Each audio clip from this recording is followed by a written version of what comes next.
Sejam muito bem-vindos. Eu sou Tatiana Maia, professora da Escola de Humanidades do PPGH PUC-RS. E eu sou Leonardo Fetter, doutorando pelo PPGH PUC-RS. E esse é o podcast Tem Profissional da História aí? Criado para apresentar ao público em geral as múltiplas possibilidades de atuação do profissional da história, além dos acervos disponíveis para pesquisa. Você quer conhecer mais sobre o exercício da nossa profissão em instituições públicas e privadas, nas redes sociais e na vida coletiva? Então, você é o nosso convidado para ouvir diferentes experiências profissionais. Vem conosco e descubra uma sólida e desafiadora profissão. Há muitos espaços onde estamos presentes e somos importantes. Então, tem profissional da história aí?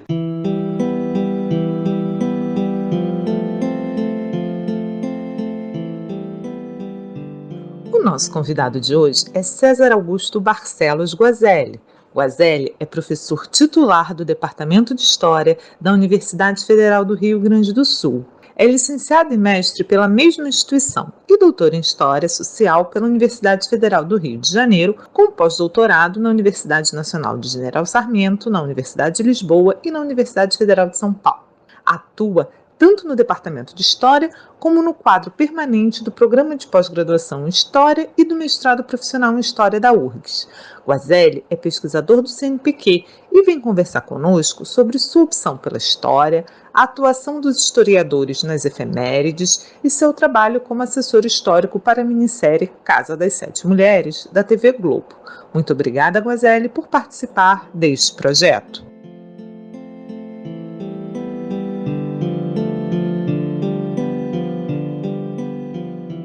Antes de ser historiador, você foi médico neurocirurgião.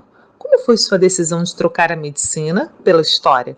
Como ocorreu essa mudança profissional na sua vida? Eu entrei na medicina por conta de ter feito um curso, na época se chamava científico, na medida em que eu gostava muito de química, física, especialmente de biologia. Eram disciplinas nas quais eu me destacava bastante no próprio colégio. Enfim, eram tempos em que se escolhiam profissões mais, digamos, valorizadas. E se eu tivesse feito, quem sabe, o curso de História Natural, como se chamava Biologia na época, talvez eu não tivesse saído nunca de lá. Não que eu tenha feito um mau curso, meu curso de Medicina foi um curso bem realizado, eu também profissionalmente estava bem, mas me faltava alguma coisa, me faltava, quem sabe, atividade de pesquisa, me faltava, eventualmente, docência, enfim, coisas que eram muito difíceis na área que eu tinha escolhido. Por outro lado, enquanto eu fazia o curso, e por conta de centro acadêmico, de militância estudantil, isso desde que eu estava no secundário ainda, porque o colégio de aplicação ficava onde hoje é a Faculdade de Educação, portanto, muito próximo da movimentação estudantil que havia no campo central, especialmente na antiga Faculdade de Filosofia, que incluía todas as licenciaturas e era o nosso centro de referência. Mas, enfim, durante o curso de Medicina, eu entrei em 1970 na universidade, no auge da ditadura militar, e por conta muito assim, uma influência muito grande, além das questões de natureza política ligados a partidos variados de esquerda, etc., o público estudantil estava muito também influenciado pelos acontecimentos de 68, que foram realmente muito marcantes, foram realmente muito significativos. E isso nos trouxe, ao longo do curso de Medicina, que era um curso muito duro, muito pesado, muito fechado, sentimos muito a falta de estudos das humanidades em geral, o que incluía a história, obviamente, mas incluiria, claro, que antropologia, ciência política e outras coisas. E tínhamos leituras assim muito difusas e muitas vezes se produzia material de leitura do próprio centro acadêmico, copiando descaradamente livros como, digamos, Manifesto Comunista e coisas que o valham, em mimeógrafo, distribuindo pelos colegas, enfim. Mas fazia falta. Então, e uma outra questão, quer dizer, quando eu estava ainda terminando o que na época se chamava o curso ginasial, esclarecendo, o secundário começava aos 11 anos de idade e terminava quando a gente tinha 17, 18, dependendo do caso. Durava, então, tinha 4 anos, que era o ginásio, depois mais 3 anos que se chamava colegial. No colegial se escolhia clássico ou científico, dependendo da área que se queria trabalhar. No caso, as pessoas que digamos assim, gostavam de biologia, química, ao invés de fazerem licenciatura, em geral se dirigiam para a medicina. Aqueles que gostavam das matemáticas, da física, ao invés de estudarem física ou matemática, preferiam fazer engenharia, alguma das engenharias. Naquele tempo a engenharia era um vestibular único. Os que, por exemplo, tinham mais afinidade com línguas, até com história, com outras humanidades, preferiam fazer direito. E por aí, quer dizer, as pessoas, especialmente os meninos, escolhiam coisas mais valorizadas dentro do espectro das profissões, e então era uma escolha natural. Se eu gostasse de biologia, química e física, fazer a medicina. Mas ficou aquela marca lá atrás, porque no final do ginásio eu tinha feito a disciplina de História com o professor Arno Álvares Kern, que depois foi um destaque muito grande na universidade, tanto na URGS quanto na PUC, e que foi, ele era um professor muito jovem, que foi marcante na nossa vida lá no Colégio de Aplicação, e eu realmente fiquei muito encantado com a história, enquanto eu fui aluno dele, e me tornei, assim, digamos, dali para diante, um nostálgico disso. E quando, assim, muitos anos mais tarde, eu me formei em 75, fiz residência em neurocirurgia até o final de 78. Comecei a trabalhar não como neurocirurgião, mas como neurologista clínico, e depois fiz eletroencefalografia com um colega que já era bem mais velho que eu, e que me acolheu muito bem na sua empresa, no seu consultório, me tornou sócio, e ali eu tive quase 10 anos. Quer dizer, além da residência médica, eu tive quase 10 anos. Mas lá pelas tantas, assim, por conta de ter saído de um emprego e ser um profissional absolutamente liberal, sem ter qualquer vínculo empregatício, eu senti a necessidade de, quem sabe, voltar a lidar um pouco com as humanidades. E eu lia muito, isso desde muito antes, literatura latino-americana em geral, argentina em particular, e por conta da literatura também fazia estudos variados, esporádicos e meio anárquicos, certamente, de história da América Latina, do Prata especialmente. Então aí em 1983, abriu um curso de mestrado em História da América Latina. E eu pensei em me inscrever, e então eu descobri que para isso eu precisaria ter feito um curso de História ou de alguma área afim. E eu não tinha, obviamente, essa condição. Portanto, eu aguardei, não pude me inscrever, e soube que havia aberto vaga extra-vestibular para antigos alunos da URGS. E eu também tentei me inscrever para o ingresso extra-vestibular, e a comissão de carreira, que era como se chamava a atual comissão de graduação, eu pedi um documento que a comissão examinaria para estudar, enfim, fazer a avaliação pertinente. E no caso, a comissão era formada pelo professor Adolar Koch, que eu não conhecia ainda, pela professora Silvia Copé, que eu também não conhecia. E tinha que preencher um formulário. Nesse formulário, por que quer fazer história? Eu devo escrever aquelas coisas, história é muito importante, conhecer o passado, Então eu não fui aceito, fui excluído dessa seleção. Então, qual era a melhor maneira de entrar e ninguém me tirava? Fazer vestibular. E fiz vestibular, no início de 84, e tirei o primeiro lugar na história, fui o 27º no geral, poderia ter entrado na medicina de novo. E aí eu comecei a fazer o curso, me interessei pelo curso, que era primeiro as brincas, aí um pouco começou a ficar mais apertado. Comecei a ter as aulas de América Latina a partir do 6º semestre. E aí eu novamente me encantei com o tema e tudo mais.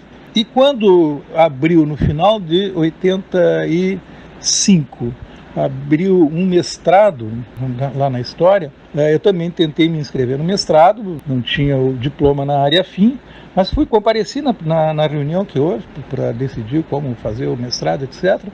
E ali eu bati pé, o que eu queria fazer, estava presente na comissão que era da comissão da organização do PPG, estava a professora Helga, que era a chefa da coisa toda, e ela não queria de jeito nenhum, bateu o pé que não podia, o regulamento, ela era daquelas germânicas assim, muito, muito forte, mas estava lá o Arno, e principalmente a Célie, que cochicharam com ela e tal, então ela disse, vou fazer uma consulta para a 5ª Câmara, que é atualmente a Câmara de Pós-Graduação, Bem, aí me autorizaram e eu fiz a seleção, fui muito bem, tirei o segundo lugar na seleção, caiu um ponto para mim excelente, eu sorteei o ponto e caiu Conquista, né, da América Latina, eu tinha estudado muito bem com a Susana Blaia, então aí eu entrei no mestrado e fiquei cursando ao mesmo tempo o mestrado e a graduação. Me faltava ainda, eu tinha encerrado, eu te falei 6 semestres, não, eu tinha encerrado o 4º semestre da História e estava me faltando ainda quase metade do curso.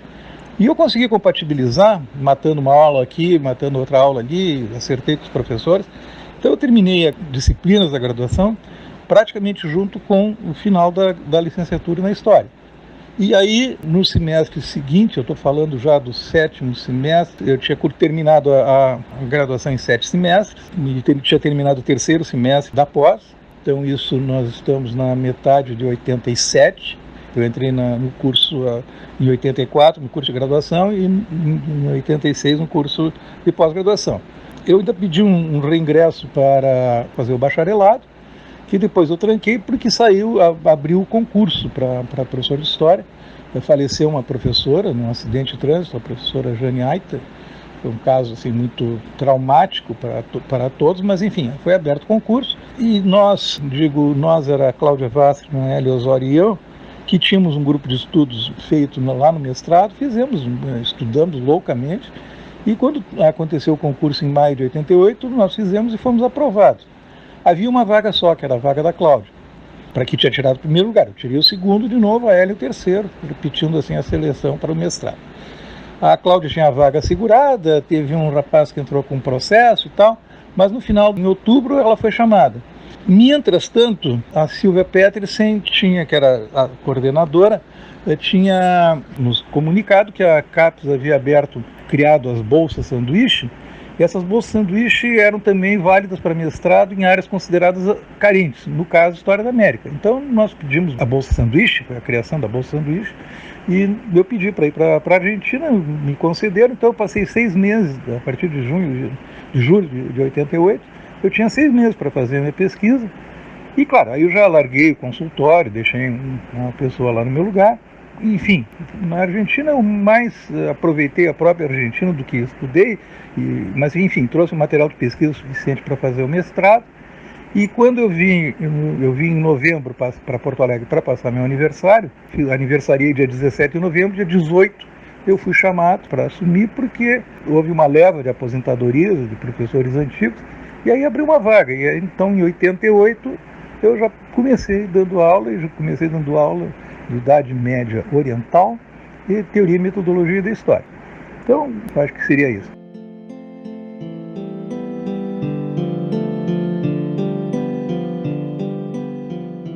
Você é um dos historiadores mais convidados para falar do 20 de setembro nas mídias, a chamada Revolução Farroupilha.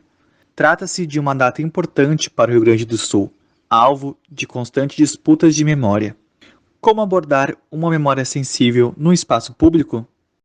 Eu não tenho muita dificuldade, nunca tive, para falar para outro público que não seja o público acadêmico, muito porque eu conheço bastante a literatura rio-grandense, conheço bastante bem a questão da tradição gauchesca.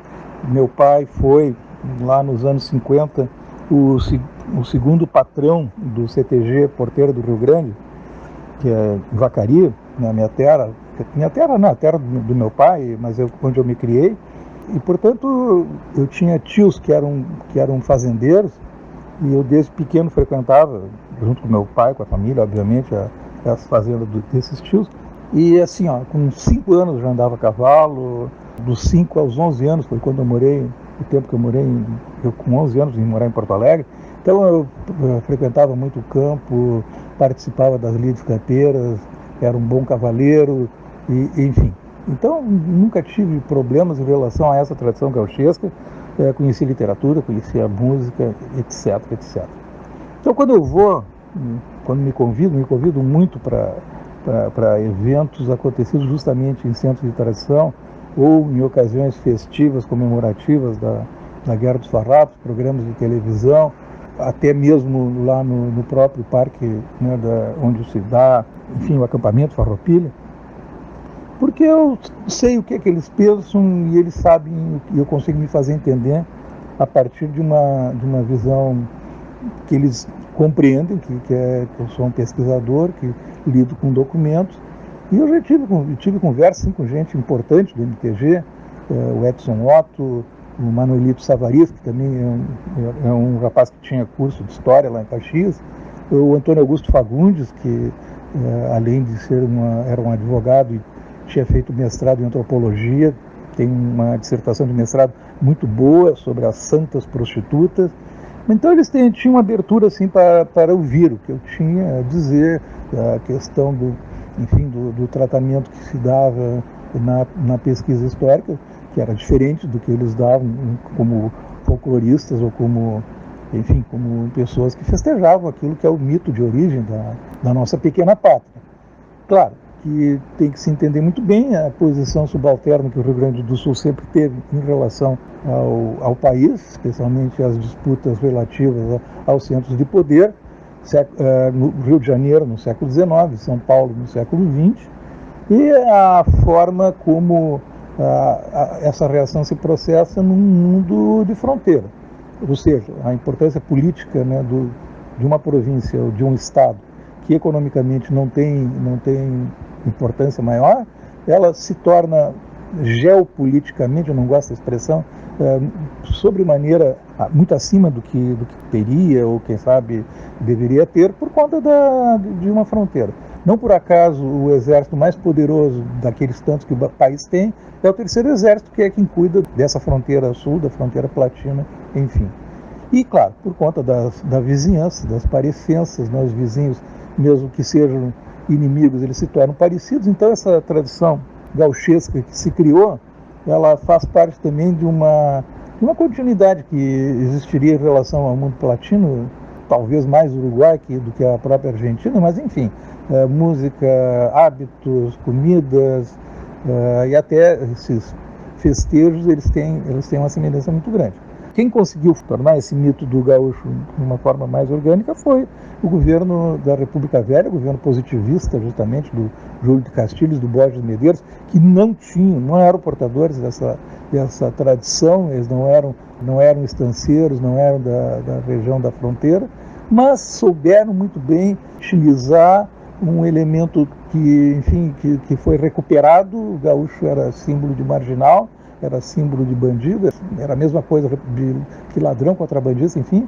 E foi recuperada essa figura, por ser uma figura capaz de ostentar uma imagem de belicismo, um homem a cavalo, com as ideias de liberdade, enfim, toda uma mitologia que se prestava bem e que foi construída justamente por um governo que era capaz de fazer valer o seu pensamento através da escola pública, através de outras manifestações. Por exemplo, em Porto Alegre se criou a primeira gravadora de discos no Brasil, e havia a fundação de clubes voltados para a defesa dessa tradição. E a literatura, né? uma literatura regional muito consistente, talvez a literatura regional mais consistente do país naquele momento, naquela época em que o regionalismo se tornou o grande estilo da literatura brasileira, até a Semana de Arte Moderna, né, quando isso aí vai para um plano mais secundário.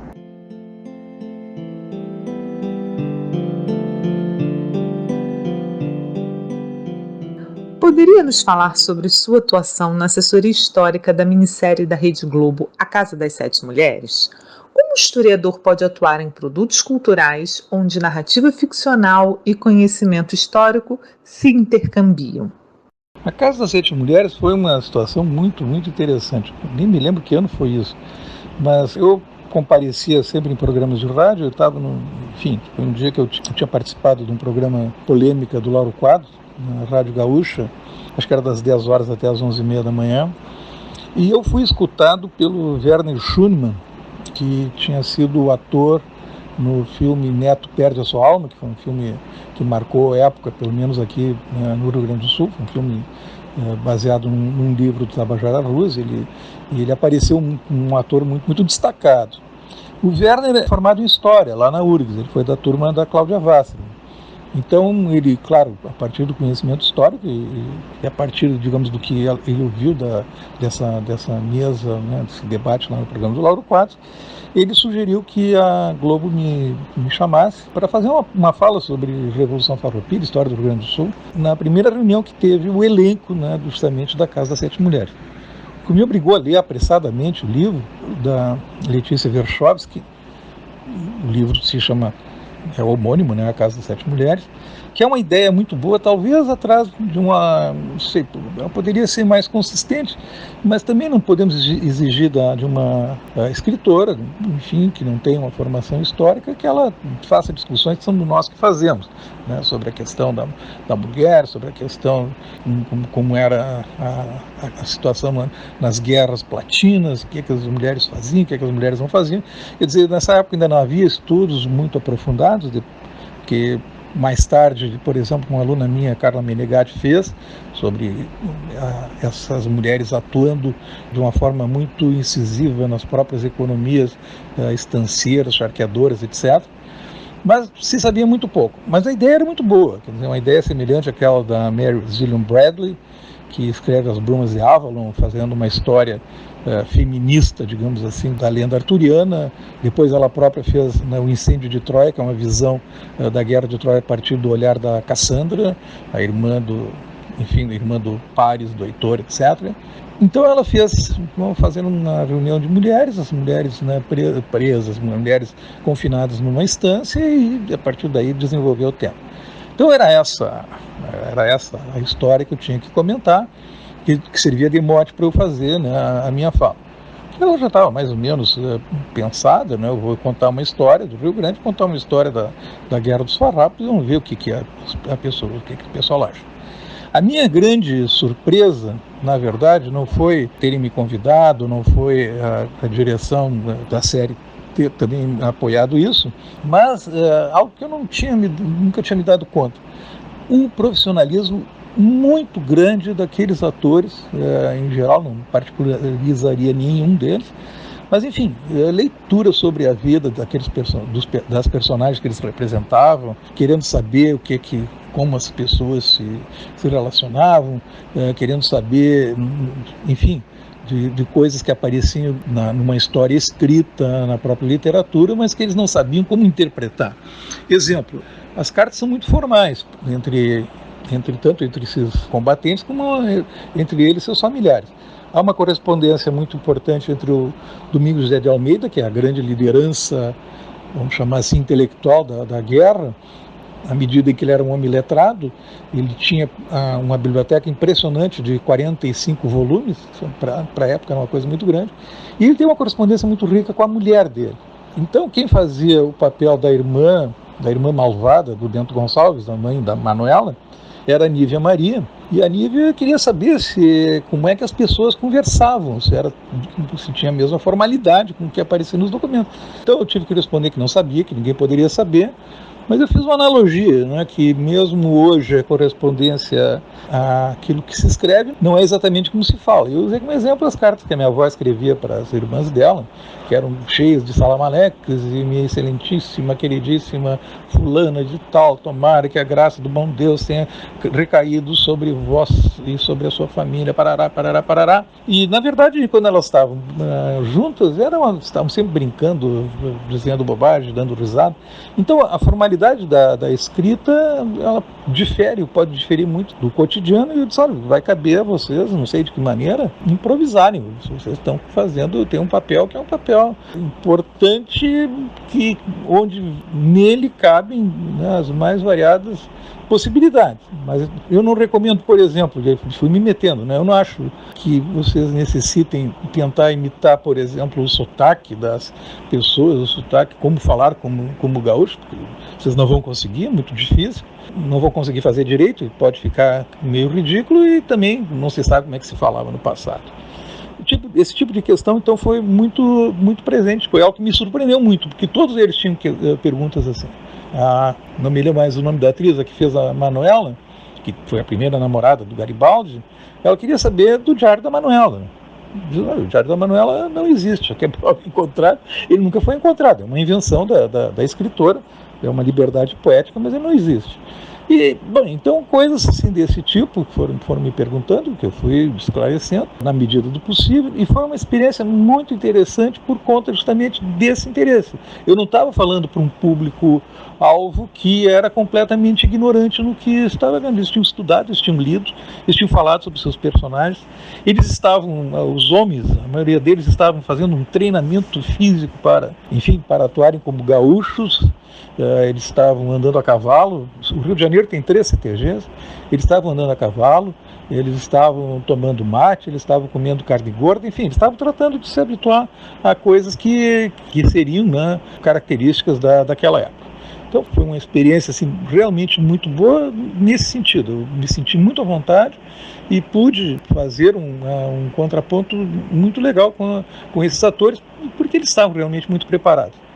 Depois, na hora do almoço, eu fiquei com os mais antigos, eu sentei numa mesa com a Beth Mendes e justamente com a Nívia Maria. Aí conversamos muito. Claro, a Beth Mendes é altamente politizada, então tinha lido muito sobre a história da América. E eu não sabia, a Nívia também, ela foi em algum tempo casada com um diplomata ou alguém que, enfim, que exerceu algum cargo importante no Chile, e ela morou alguns anos no Chile também, era uma pessoa que conhecia muito a história da América Latina e tal, então ainda tive uma conversa assim, de intervalo bastante boa.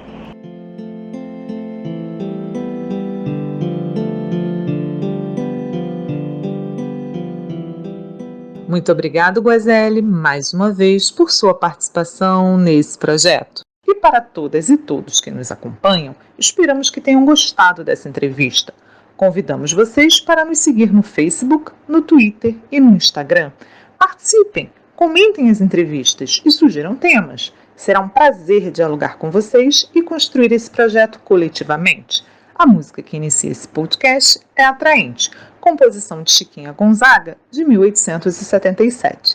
Fiquem bem e até o próximo episódio.